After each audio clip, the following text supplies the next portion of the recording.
All right. Thank you, everyone, for joining us today on this webinar featuring a discussion on the economics of plastics recycling. We're excited that you're here to join us. I'm Tammy Swass. I'm the Executive Director of the Alberta Plastics Recycling Association. And before we start the official presentation, we just have a few items, overview and some housekeeping items to take care of. And first and foremost, wherever you're joining us from today, we'd like to take the time to do a land acknowledgement and recognize the traditional lands and territories of the Indigenous peoples of Alberta, including First Nations, Métis, and Inuit, who have lived on and cared for these lands for generations. This recognition extends to Treaty 6, 7, and 8 territories and the Northwest Métis homeland. This land acknowledgement is an act of reconciliation and gratitude, recognizing the ongoing contributions of Indigenous peoples to this province. So I know for my personal journey in reconciliation, I've recently been able to enroll in Indigenous Canada, the U of A's free course, and I'd encourage anyone who's interested in learning more to check that out. It's an excellent program, and I'm working my way through it. Before we start, again, just some housekeeping items. We have our competition statement that we share at every APRA board meeting or event. Just note that we try not to and we do not talk about any competitive issues or topics. And our legal statement for today's webinar just includes a reminder that all presentation materials are not intended to provide any kind of advice, estimates, or forecasts, and all of the information we'll share will provide some historical information, but nothing that is future or forecast intended in any way, shape, or form. So thank you for understanding that. Just an agenda of the day, I'm going to provide a quick overview of the Alberta Plastics Recycling Association for those of you who don't know us well. I will set the context on the economics of recycling within Alberta and Canada, and then I'll pass it on to my colleague Antoinette Smith, who we're happy to have join us, and who will provide an overview of the current dynamics and interplay between recycled and virgin resin production. Just some reminders, please keep yourself on mute. We will take questions through the chat and we'll answer as many as we can at the end of the presentation. So if you do have something that pops up as we're presenting, please pop that in there right away. And we will try to name the acronyms and spell out or say what they are as we use them. We're very familiar with using these in the industry, but for some that are newer to the industry, there may be some confusion. So please, if you do have a question on an acronym and we haven't addressed it, feel free to put it in the chat and we will spell it out for you. Just so some key takeaways and goals for the day, we want to help foster your understanding of economic factors influencing post-consumer recycling markets, as well as virgin resin production, and just take away kind of that wider overview of the economic factors that impact plastics markets. So a little bit about our association. We facilitate partnerships and programs to advance circularity and across the plastics value chain. And we've been around for 34 years in the province to help advance a circular economy. We have 60 members, roughly 60 members who represent these different groups that you see on the screen, government, academics, municipalities, as well as resin manufacturers, recyclers, processors of all sorts, shapes and sizes. And many of you are on the call today, so thank you for attending. And our three main pillars that we've been focused on for the last few years are really working on advocacy for our members, building programs and working on programs that extend and expand recycling, diversion, and circular economy, and membership engagement, connections, and opportunities. So we've hosted 3 annual conferences now. We call that Alberta Circular Plastics Day.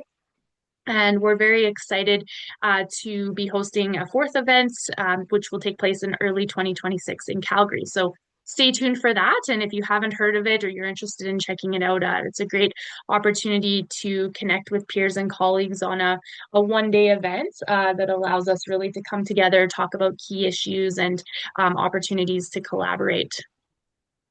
We couldn't do a lot of the work we do in our collaboration without our dedicated volunteers and board members. I'd like to recognize many of the board members who are on the call today and they really represent much of the value chain and much of our membership. So resin manufacturers, processors, recyclers, and stewardship organizations. So thank you to our board. Thank you to our sponsors who are critical to doing what we do and allowing us to reach out to a number of different partners and members and work on our programming. And if you are interested in learning more about joining our association, I'd invite you to view the website and contact me for an intro call. I'm happy to tell you more about what we do and the benefits of membership. So, as I said earlier, I'm Tammy Swass, the Executive Director of the Alberta Plastics Recycling Association. I've been in the industry for 15 years, and the last 9 as the Executive Director of APRA. And I'd really like to walk through today a little bit more about some of the background why we wanted to talk about this topic and why we're interested in having further discussion. But first, I just wanted to poll you and kind of see where you were all coming from in your own operations or line of work. And I think Tessa's going to put the Slido link in the chat as well. But if you want to pull out your phones and or access the Slido through the link we shared or through this QR code, please do so. And I will just bring up to share the live results in real time. We have a couple of these polls today just to engage you and really understand how things are going for your operations and better understand kind of where you're seeing the most pressures and how you're seeing some of these come out. So we'll give everyone another 30 seconds and then we can come back to these results as well as I move through my presentation. Uncertainty, tariffs for sure, a big one. Antoinette will be talking about that in her slides coming up shortly. Yeah, tariffs for sure, the number one. A little bit of lack of end markets, supply chain disruption. Okay, great. Thanks for participating in that, and keep filling that in as we talk. I'll jump back to that one before we get to the next slide. So just in terms of moving on and kind of setting the context for the day, we're seeing a few things that are shifting the way we look at recycling, the way markets are shifting, and some of those are shifting regulations. So federally, we've seen single-use bans on plastic, the move towards regulations for recycled content, and things like the Federal Plastics Registry that looks to gather data on plastics usage. Provincially, Alberta has implemented extended producer responsibility for blue box materials on April 1st. And we certainly see other provinces and territories moving towards or already leading before Alberta on moving towards extended producer responsibility and a number of those different regulations that help advance economies of scale, help gather more materials, and help advance recycling. Although we still have other pressures that have influenced the economics. We look at internationally, obviously tariffs, as was commented on by many of you in the Slido. Pressures on from markets. And so really today we want to discuss a number of these factors and give you a really strong overview of how the markets work, how recycled content works in interplay with virgin resin, and how we can build stronger markets based on demand and value across the system. And so just to continue to set the context, we will look at this example from a study that was done in 2018 on the economics of the Canadian plastics industry, market, and waste that was produced by Deloitte and ChemInfo and commissioned by Environment and Climate Change Canada. And so they estimated 35 billion in sales in plastics, resin, and products in Canada, with 7.8 of that as a lost opportunity that ends up in landfills or the environment. So that's was projected to be 11.1 billion by 2030, which we're now closer to 2030 than we are to 2018. So there's a growing gap in terms of I see them as opportunities for the circular economy, but there's a number of materials that we can still capture. And interestingly enough, that dollar amount at that time for secondary plastics was approximately 350 million. And in comparison with the sales of a primary resin competitor, it's 30 times smaller than what the virgin resin market is. And so you can just kind of see the scale of opportunity and the scale of things that are happening within that. And it's some of this competition struggles with quality, struggles with feedstock supply, and some of the secondary plastics producers do, while they enjoy lower upfront investment than their virgin competitors during periods of economic volatility, the virgin resins and lowering prices for virgin resins, the secondary resin producers have more of a challenge and they're exposed to different cost structures and more labor intensive challenges with their operations. Further, we have seen more recent studies, which is exciting, and I recommend if you haven't seen this one to check it out. The Canada Plastics Pact completed a Canada-wide packaging flow with 2024. They released in 2024 with 2022 data. And again, it kind of shows the gap in where we are. So the amount of plastic generated in tons, how much is collected, how much is sorted, and how much is recycled. And their definition of recycling was that it's actually reprocessed into products, packaging, and materials, whether for the original or other purposes, but excluding energy recovery. So whether the packaging was recycled and closed or open loop was not assessed, but really it showed that only about 16% of rigid and flexible plastic packaging is recycled in Canada. So to really continue on my report card of where we are within Alberta and within Canada, I have a little bit of an assessment. And this kind of stems from the fact that people often ask me, can item X be recycled? And I say most items can be recycled if the market forces exist, or if there's regulation, if there's enough money for someone to collect that plastic, process it, and sell it back to be remanufactured. And without that end demand, a lot of this work on the front end is really challenging, and it doesn't often happen. So those value recovery options are only as strong as their weakest link. And a lot of the times we face a lot of competition from alternatives. Obviously, landfill is in many cases cheaper still than recycling. And so we need to look at ways that we can increase demand and increase that drive. In Canada, again, generalizing, but we generally have very good collection and material recovery facilities. As I shared in my first slide, we generally have good regulation moving toward extended producer responsibility, where those producers take responsibility for the management of materials. We do have good recycling engagement across the value chain, and in terms of organizations such as ourselves, such as the Chemical Industry Association of Canada, working to unite different groups across the value chain for some of these discussions of how we can drive the circularity. And arguably, we do have the companies and facilities. Of course, we still need more infrastructure. There's still more work to do in terms of being able to process more complex, multi-layer, multi-material plastics. But we really do have those companies in place, and they're really keen and willing to invest, assuming that the financials and investment is there. And so what we're really missing, as I said, is that demand from end markets, the procurement policies in companies and government to procure content with recycled plastic.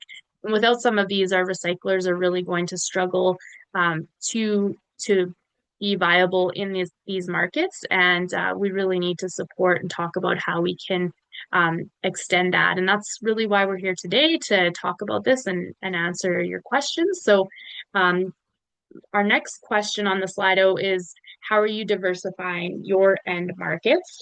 And I'll just quickly go back to share. The previous question was still 61% tariffs, challenging lack of end markets, uncertainty, inflation, supply chain kind of dropping towards the bottom. So thanks for sharing that. And then I'll just give you a second to answer the question about if you are, I guess, diversifying, if you can participate in this, and how are you finding the most success, or where are you searching to try to diversify your end markets?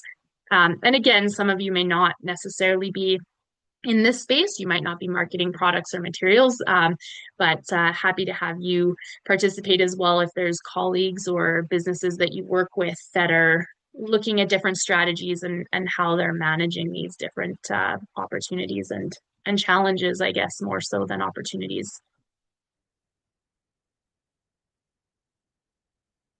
Interesting. So yeah, expanding regions, pursuing new and different customers, waiting and seeing is another approach. Great.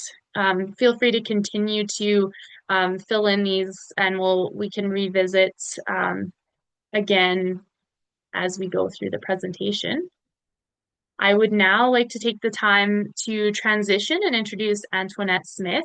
Antoinette started working as a reporter for Resource Recycling and Plastics Recycling Update in June 2024 after spending several years covering commodity plastics and chemical value chains. So she really is an expert on the markets, and we're excited to have her here today. In this role that she's in right now, she really keeps abreast of industry trends and topics, and he recently relocated to Milwaukee, Wisconsin, after living in Houston, Texas, where she was very immersed in the chemical industry there. So, Antoinette, thank you for joining us today. And please, as I mentioned, feel free to put your questions in the chat for Antoinette, and we look forward to the discussion with her today. All right, great. Thank you so much. It's great to be here. Let me make sure my screen sharing is working. Always fun. It looks good. Okay, great. Hello. Thank you for having me here. I'm excited to talk about my favorite subjects, plastics and economics. But before we dive in, I'll give you a quick picture of my background. Tammy went through a little bit of it. So I have 25 years and counting of writing and editing experience. And then that's been in a wide variety of fields.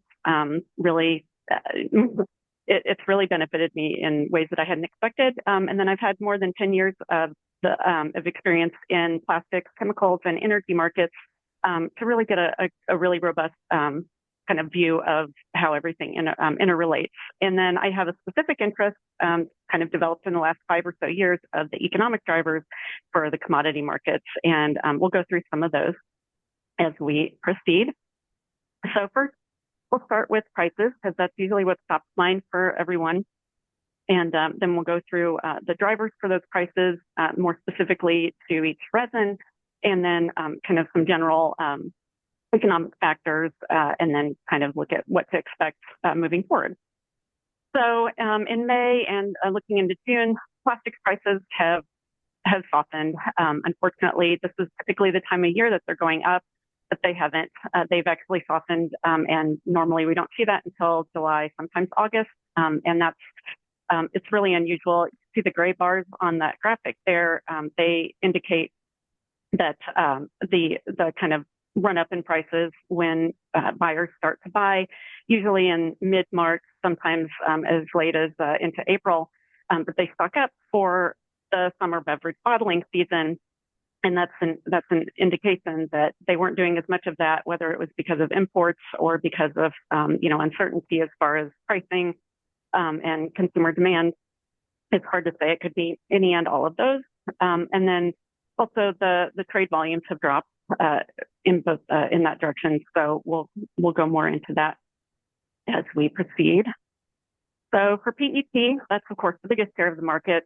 PET demand is typically tied pretty closely to consumer spending, and consumers are not spending as much. They're opting to save more money. But then they're also, if they're where you're drinking bottled beverages, it's while you're traveling, it's while you're at, maybe outdoor events, that sort of thing. If you're not going to those kind of events as much, you're not going to be consuming those bottles as much at home. And then there's definitely the tariff-related uncertainty, even though the tariffs don't apply to the recycled or virgin materials yet. There's a possibility they will later. But I am not a tariff expert, so that's the extent of my knowledge on that.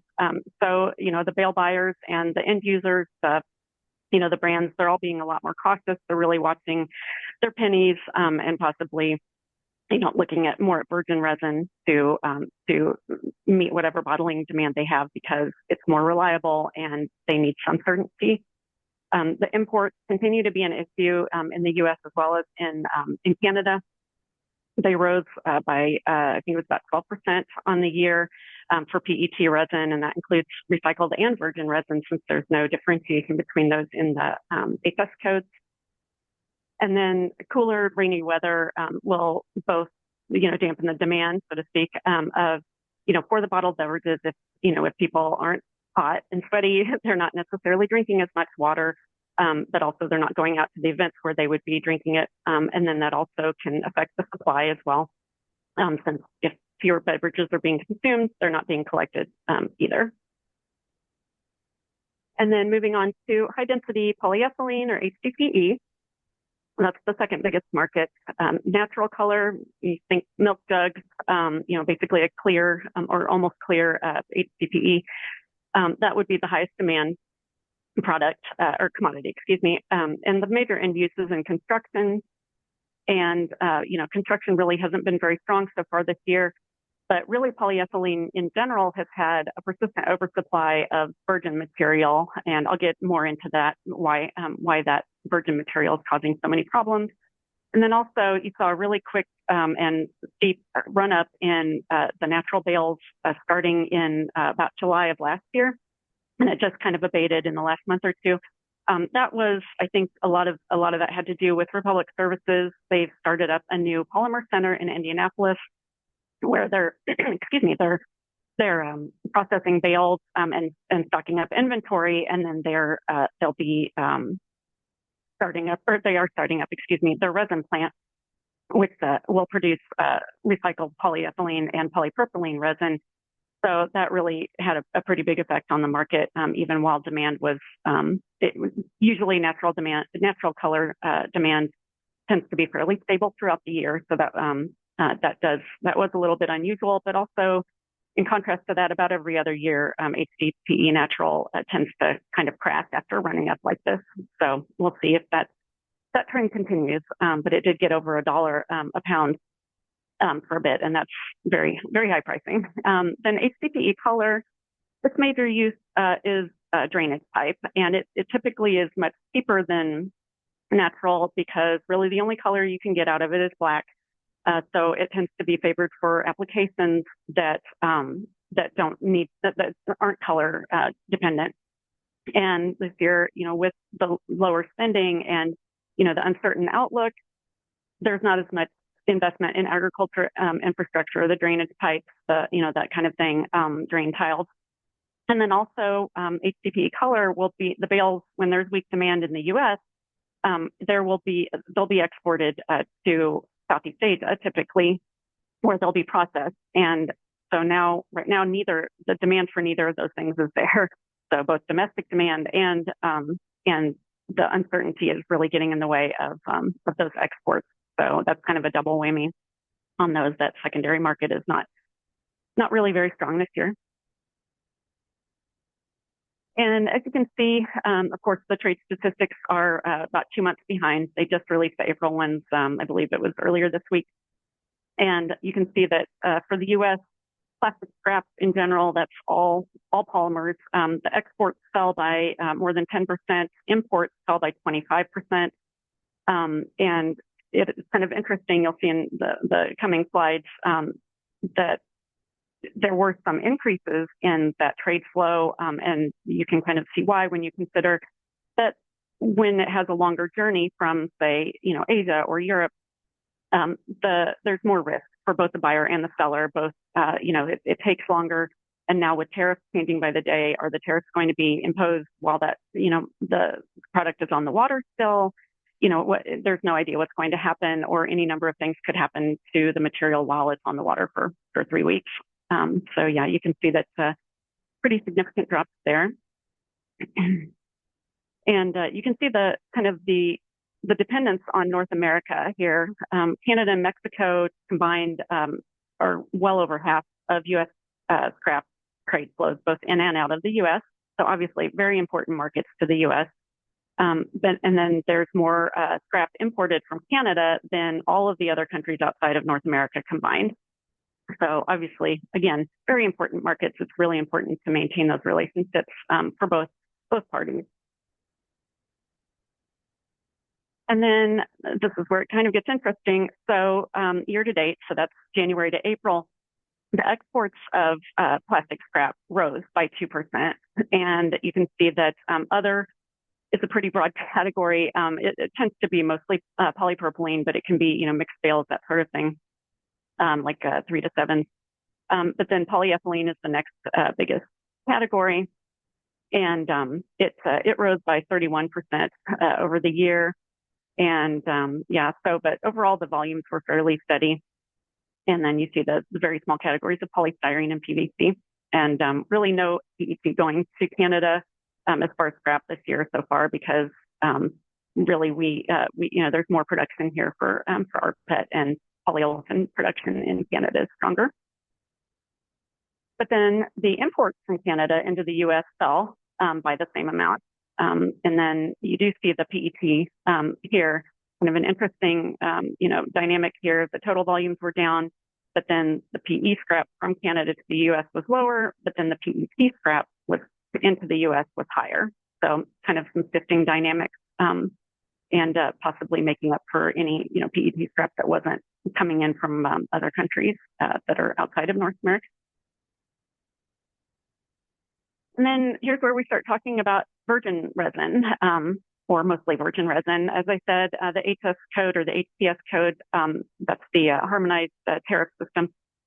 It encompasses both virgin and recycled PET, so it's really hard to get granular as far as what the impact is of imports. But we know that they're used in similar applications, so you can get an idea. You can see that the imports rose by 12% on the year so far, and that's a pretty decent amount. Of course, Alpec has now closed is closing its North Carolina plant, and then that's the second one they closed in less than 2 years, in addition to a yarn and filament plant in Mexico.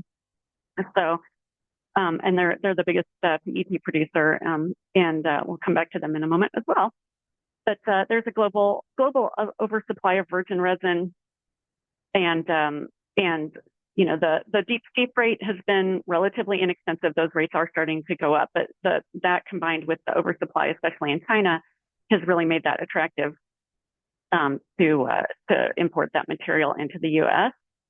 And you can see the biggest countries are, of course, they didn't really change, but you can see Taiwan and Mexico stayed fairly stable year on the year, but then you've got South Korea grew in its share, as did Thailand and Pakistan. And then Vietnam is about the same or a little lower, and Canada's fairly stable, as are the rest of the countries. So kind of an interesting dynamic there. So for virgin PET and polyester, China is the global powerhouse. The country historically has consumed over half of the global feedstocks PET production.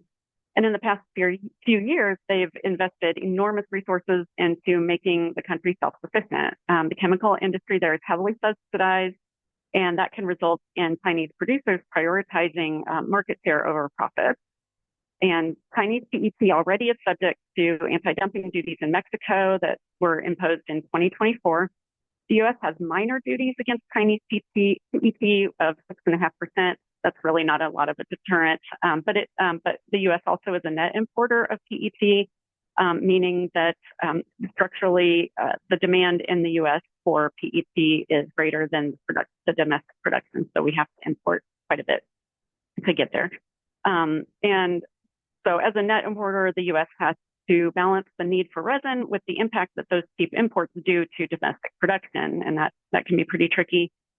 Now, that said, just last month, Canadian International Trade Tribunal found that PET from China and Pakistan were damaging the Canadian PET industry, and that was a result of a complaint from Alpec.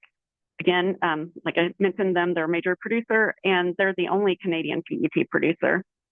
They're actually headquartered in Mexico, but much of their production is in the U.S., so they're pretty influential. And so next week, on June 17th, I believe it is, the tribunal will announce preliminary duties. That should help curb the imports to some degree. That said, the duties need to be big enough to actively discourage the country from shipping material. In Mexico last year, market players were fairly skeptical that the duties were big enough to really make an impact. And then moving on to virgin polyethylene, it's a different scenario, but it still causes major disruption to the recycled HDPE market. PE is by far the biggest polymer just in general. It's used in all sorts of applications from packaging to durable goods. So globally, there's a huge amount of production. Plus, in the past 10 to 15 years, the US and Canada as well have brought enormous PE plants to take advantage of the so-called shale gas revolution.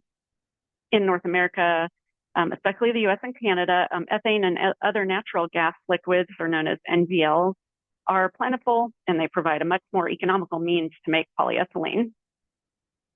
But that said, a majority of that new PE production was intended to be exported to regions like Europe and Asia, where polyethylene is mostly produced using naphtha made from crude oil.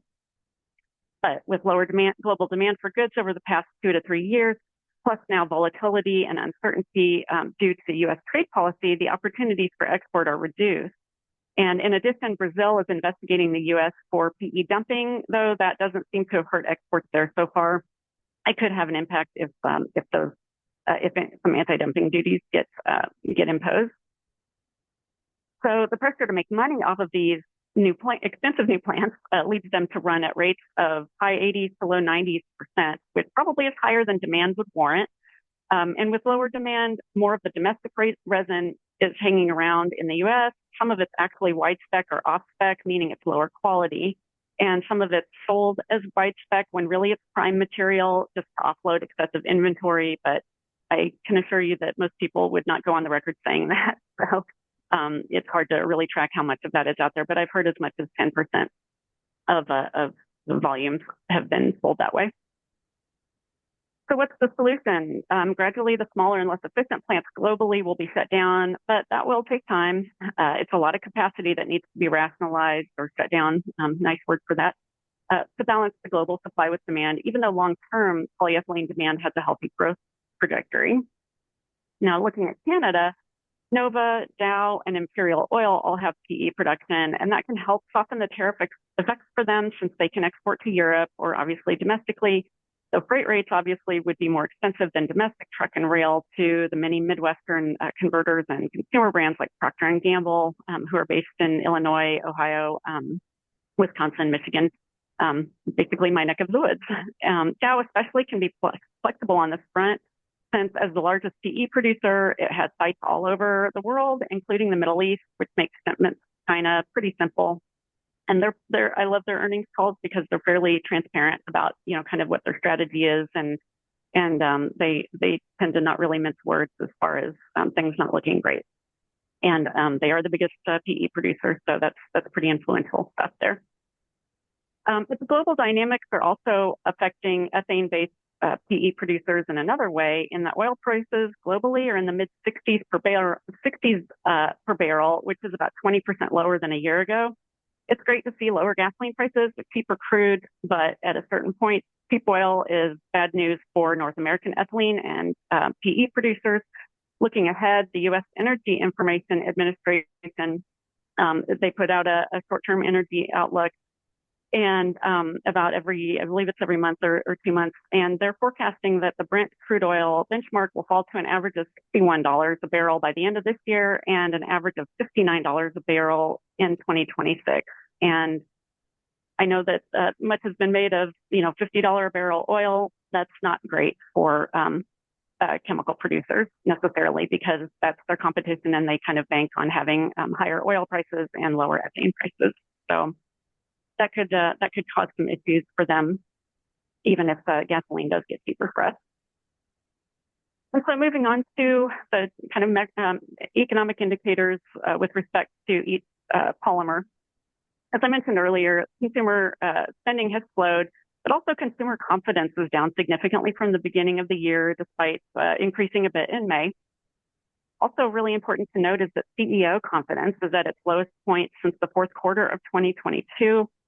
In the second quarter of this year, 69% of CEOs said conditions in their own industries were worse than 6 months ago, and that's way up from only 22% just in the first quarter. So in 3 months, that went up pretty significantly. And then you can see in HDPE, oh, excuse me, I didn't finish with PEP. So Alpec has closed its second plant in 2 years.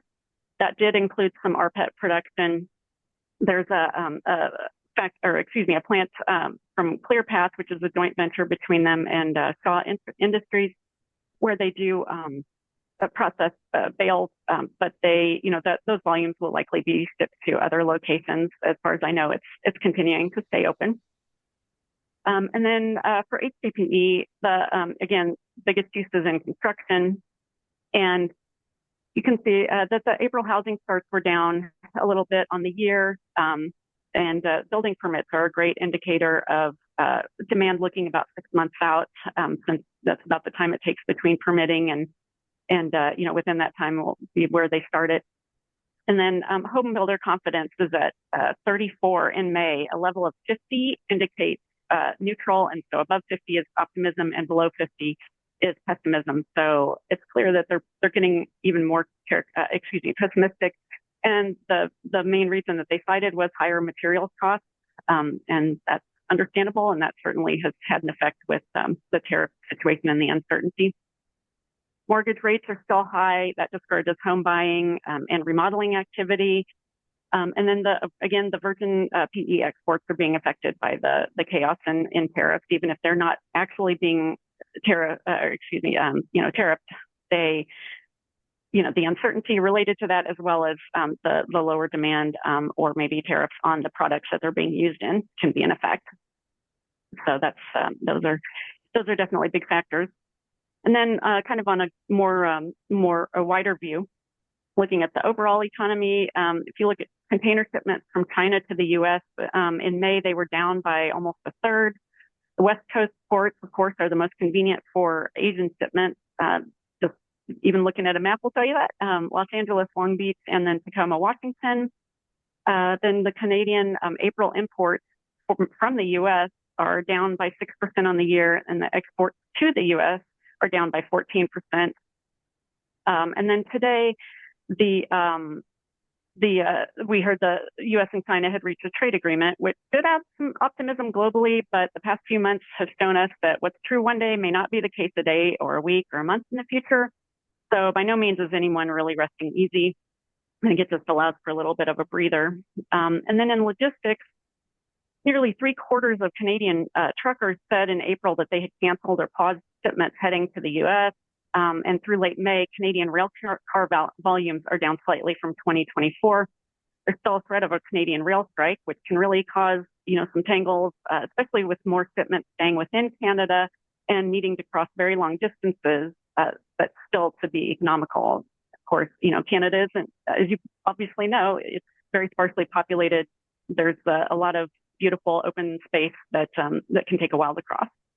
And then at the ports in both the U.S. and Canada, the anchorage times are lengthening. The ships are staying at the port longer because there's less demand, especially for backhauls. Nobody wants to send a ship, on a 2 or 3 week voyage with nothing on board. And at the ports, there's plenty of trucking availability. A year ago, despite slowing demand, truckers still mostly could be fairly picky about picking up loads, opting for shorter trips that meant less time spent away from home. So all this is just really supporting the fact that overall demand for goods is way down, and several points in the industry are really showing the strain. So what should we look for in the next few weeks and months? Republic Services is a major waste services provider. They're the second largest in the U.S. behind WM, or Waste Management. In the U.S., they've built 2 big post-consumer plastics processing plants so far. They have 2 more to come. In addition, they have a joint venture with the distributor Ravago for blue polymers to make recycled PE and polypropylene resin. And they've said they buy about 40% of their feedstock bales from third parties. So only 60% of that is coming from their own collection activities. And as I said earlier, that can make a pretty big dent and a pretty big effect in the pricing for various commodities, especially when they're smaller markets like polyethylene. The first of the blue polymers plants just opened in Indiana. I believe the second one will be complete next year. It's in Arizona near the Las Vegas processing plant, and they opened that processing plant in late 2023. Republic plans to announce the third location later this year in the Northeast, and about a year after that, because it typically takes them about a year to get the plant up and running, depending on how long it takes to get those materials. That could take a little longer now with supply chain issues. And that would result in higher demand for curbside bales, which would typically cause prices to rise, especially if collection isn't increasing at the same pace. And then in Ontario, with extended producer responsibility legislation, kicking in, the biggest U.S. hauler, WM, is building 2 MRFs, and those are expected to be finished by the end of this year. And they'll definitely be looking at Canada for more expansion opportunities. CFL Environmental, based in, I believe, in Ontario. It's a Canadian company. So CFL also recently opened a new MRF in Edmonton, and last year one in Winnipeg. So of course they're also still bidding on various EPR contracts in Canada. And then Canada and the EU really haven't imposed retaliatory tariffs yet, but both of those areas are better than the U.S. at targeting those tariffs to be really harmful rather than just a blanket tariff that's suddenly released. So those could maybe cause more certainty, but also be more harmful to the U.S. and cause those issues. And as far as the uncertainty, you're not the only one struggling to make sense of this economic climate. CEOs of global companies and economists with decades of experience also are flailing. And companies have even opted to not issue financial guidance for this year to their investors, since they would likely need to make multiple changes throughout the year. So they really have no idea what to expect. As we look further out, there is a bright spot in that Maryland and Washington State both recently passed EPR bills for packaging, making them the 6th and 7th U.S. states to do so. That said, it can take a good 3 to 5 years or more to really see an impact on recycled commodities, both from the supply and demand perspective. And there are even more negative indicators, because if we needed more, with PepsiCo and other major brands, they're pulling back on their 2025 plastics targets. That's not great, because the buy-in from brand owners is crucial to move plastics recycling forward, both to create that demand, but also to show that companies can maintain profits while incorporating more sustainable practices. Plus, it would go some ways toward increasing consumer confidence in recycling as a whole. We all know that recycling has really lost some trust due to various, negative stories and, mishaps in recycling. So that could really use a boost. And then finally, I myself am really keeping an eye on the U.S. federal economic data with this new administration. The U.S. has really robust data throughout numerous industries, but we've seen, of course, massive staffing cutbacks in the government, as well as shifting priorities from this administration. I'm really hoping that the data continues to be impartial and reliable, since economists and companies, as well as analysts, rely heavily on this data to make informed judgments and decisions. So that wraps up my presentation, but if you want more information, you can use this QR code to check out our 3 publications for recycling in general, like MRF-oriented issues, and then we have plastics recycling, and then electronics scrap as well.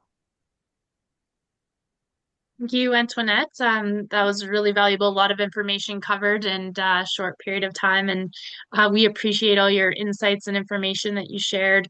I'm sure this is a quote from a famous person of some sort, but I think the only thing we determined within some of the economic assessments and data is the only thing that's certain is uncertainty of in the markets right now, and lots changing. But I think it gives us, I know for myself, working with members in this space, just a platform to kind of become aware of some of these issues, start talking about things that are happening, and shed some light on some of the challenges that we have. I mean, it's definitely not as easy as collecting and selling and remanufacturing, and voila, we have a circular economy. There's a lot of moving parts, a lot of players, and a lot of global challenges. That was interesting on the import-export stats that you shared on just looking at that. And I'd be curious if there's measurement on how much of that plastic is some of the same material that's kind of going back and forth multiple times, right, before it becomes the finished product. So interesting. But I do have a few questions that have come in. if you could go back to the slide on your US scrap exports to Canada, the person was just wondering if you could provide more detail about the materials or items in the scrap being exported. Yeah, so it's probably not going to be bottles. It's more likely to be, scrapping. Um, Here, I think it was this one. Um, yeah, so it's probably more likely to be scrapping and, kind of other incidental, that sort of thing, because, the bottles do have a lot more value to them than the little pieces that maybe have different, materials in them, and they can't be used for food purposes, that sort of thing. Okay.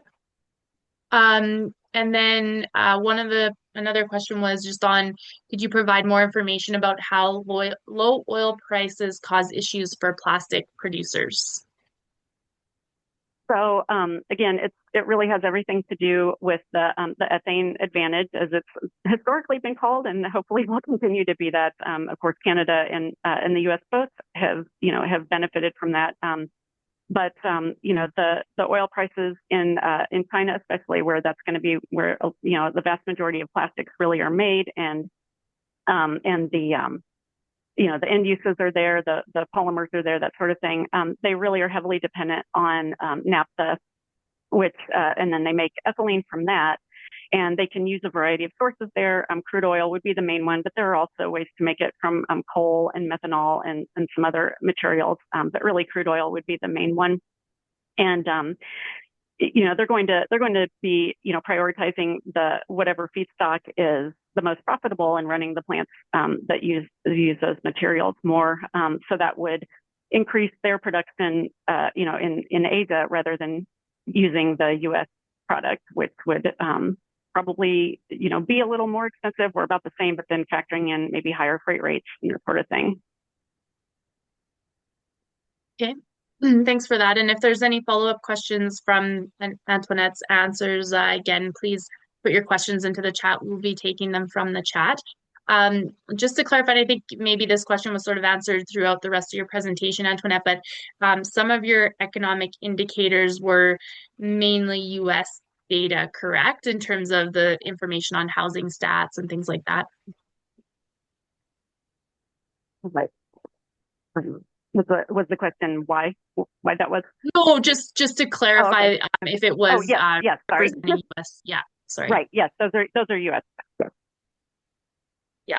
Yeah, for sure. And then I think some of the stats you had further down were your kind of what to expect going forward and things like that. You did reference some of the Canadian information and data, and Mhm. it's a good point. I think even though our economies are closely connected, we do have different situations in Canada, and unfortunately, I think as well a little bit lack of data on some of the specific industry numbers and monthly statistics and things like that. But if I'm wrong on that, or if anyone has any resources to share, we'd be happy to happy to chat or hear from you on those resources, as I'm sure other people would as well. Um, just giving a second here to reload my questions. See one coming through in the chat. What do you think is driving up the cost of using post-consumer plastic versus virgin resin? And you can see it there in the chat, Antoinette. Is it the collection of the used plastic, the cost to process, or of the cost to process recycling, or the sorting of contaminated streams, or is it mainly the oversupply of virgin resin, or something else entirely? I would say yes, all of those things. Recycling. Nobody's getting rich in recycling. There's historically already been very low margins for it, and I think it's a little more labor intensive than virgin plastics are as well. Also, the quality can be more inconsistent. That's why you tend to have a little more loyalty with buying, because maybe the bale that you get, or or the flake that you get, or the resin that you get from your recycler is you've come to expect it, and they've come to expect from their supplier the same quality. Whereas maybe if you switch to go to a lower price, you don't know. You don't know if that's going to work. You may need to trial it. It's not kind of one size fits all. And virgin isn't exactly either, but it's more reliable.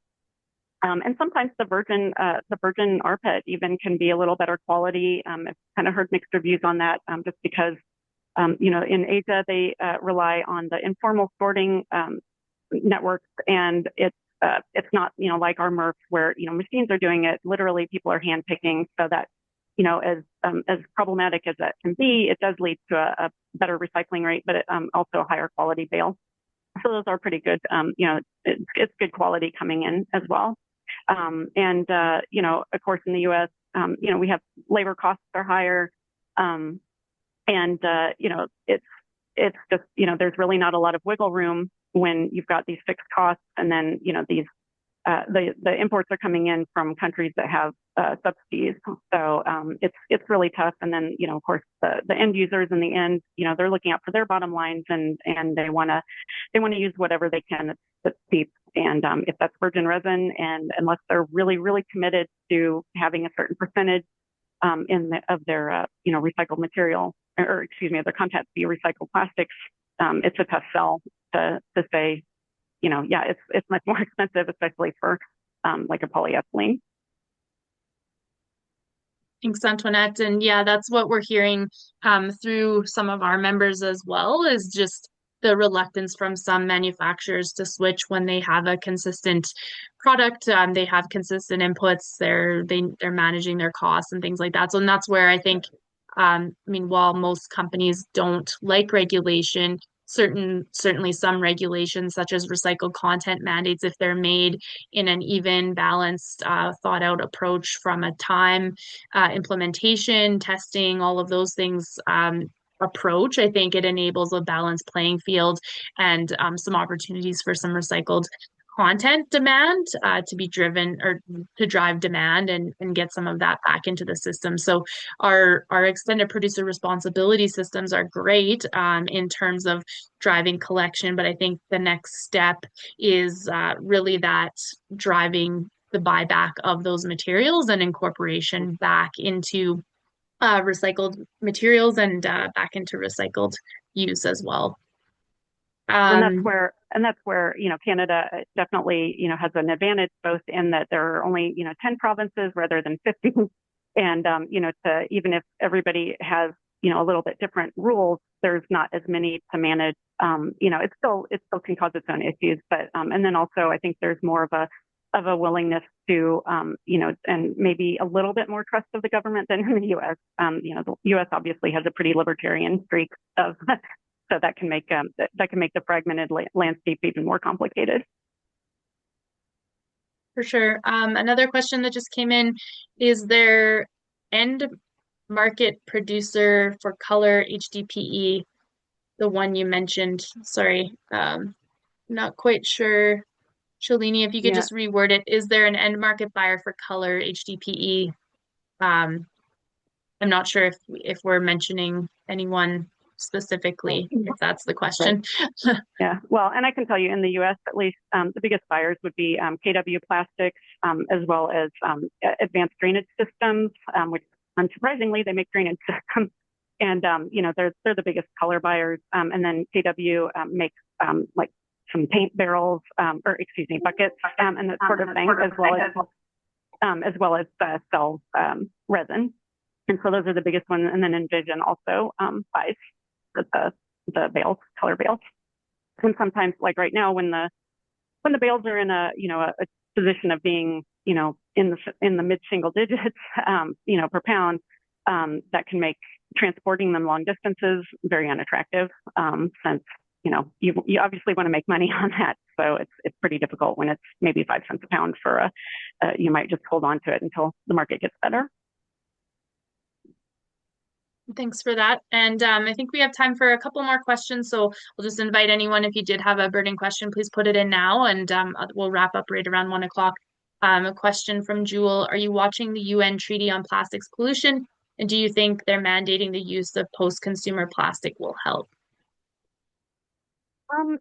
Good. It'll be interesting to see. It was interesting that they, weren't able to reach the conclusion at the last one. I don't follow it super closely, mostly because a lot of times, again, the U.S. tends to do what it wants, unfortunately, for better or worse. And so, and even with things like the Basel Convention, the U.S. isn't a party to that, so there's a limited effect to us anyway. Canada probably a different situation, but yeah, I think that I would love to see that happen. I don't know how long it would take to kick in. How many, what kind of challenges there might be to that, or how that all would entail. But it is good to see that engagement. Yeah, and we'll be following that, and we'll have more information in the fall and into August as we see the results, and yeah, hopefully some agreements internationally, and maybe if the rest of us are leading, the US will decide to join in and follow and be part of it. They don't want to be left out, right? I'd love to see that. Um, yeah, great. Well, I think that's all the questions for now. Thanks for everyone who are putting your comments in the chat. Just quickly before we wrap up, I just wanted to share a couple reminders and Tessa, if you could put a note in the chat just with the survey link as well. We really appreciate your feedback on to help us build future webinars, understand what you liked or could be improved from today, and yeah, just any feedback that you have on our webinar. And then feel free if you'd like to follow us on LinkedIn. We're at Alberta Plastics Recycling Association, and if you'd like more information or to contact us, info at albertaplasticsrecycling.com. We have 3 minutes left. I think Dylan was asking about developments for future expectations, advanced chemical recycling in the US and Canada. Dylan, we had actually had Antoinette join us at Alberta Circular Plastics Day in March, and she did a whole presentation on chemical recycling. And I don't think we have time to answer that today, but I will refer you to APRA's website where we do have a copy of the proceedings from that event under the Alberta Circular Plastics tab. And so please feel free to check out the presentations there. And one last question, how will consolidation in the US freight market affect us? I think that's supposed to be. That I don't know. It's hard to say. So I wish I could answer that, but unfortunately, I don't. Yeah. Fair enough. You don't have all the answers, though you do have many, and we really appreciate yeah, that'd be great. But we really appreciate your time. Thanks again, everyone, for joining us. We will share this recording as well as the slides after this fact in the next week or so. And we appreciate all of your participation. And again, please reach out. Please do share your feedback. And we look forward to being in touch and working together more in the future. Thank you.